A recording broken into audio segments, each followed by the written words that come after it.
Hi, Gaye DeRusso with the Majestic rider, here with Minhee. She's a good model. Ever wonder why you always see these white covers on my girths? I ride a lot of different horses, so I'm trying to keep things clean because when you ride multiple horses, sometimes one has staph on their skin or a fungal infection. And then if you put that same girth on another horse, you can transfer that disease and then you can't ride them because they all have girth gall and all these things going on. So that just adds extra protection. If I just was riding one horse, I usually like to use a rope girth, something like mohair, something soft, so it usually doesn't rub them. But any horse, if it hasn't been ridden in a while, even if you have the best girth, you can give them girth galls by accident because you don't know it's rubbing while you're on there. These girth covers can help a fair amount, and they're easier to wash than the girth. You just take them off, throw them in your washer, in your dryer, and then you put it back on. If your horse does get rubbed, there's different ointments that you can use for girth gall that will help it to heal faster. But the main thing is, if you want to continue to ride them, you got to make sure the girth is back further. So you might have to V-rig your saddle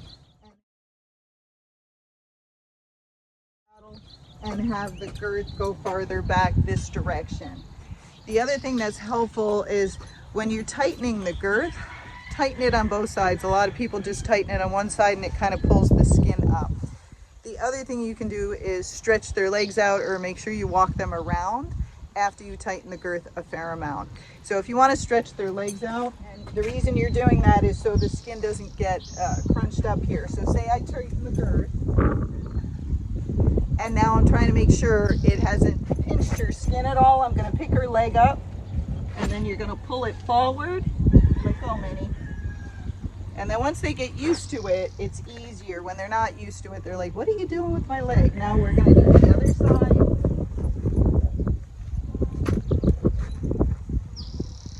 And what that does is just loosen the skin up underneath here so nothing is pinched. So that can help so you don't rub the horse as well.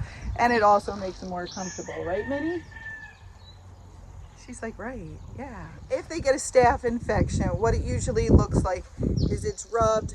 It can be on the sides, but it can also be underneath, and it's usually a pimply and can be a little crusty as well. So it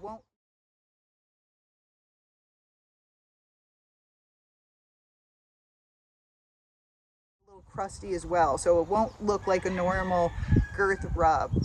If you have that, you want to make sure you wash it with antiseptic every day. Something like iodine or Hibiclens usually helps to clean it up. Leave it on for a minute, not too long if your horse is sensitive, because those things can burn your horse's skin if you leave it on too long. So put it on there for a minute, then make sure you wash it off cleanly, pat it dry, and then see if you can get something from your vet. Like Silvadene works usually pretty well on staph infections, or you could get something over the counter at the drugstore.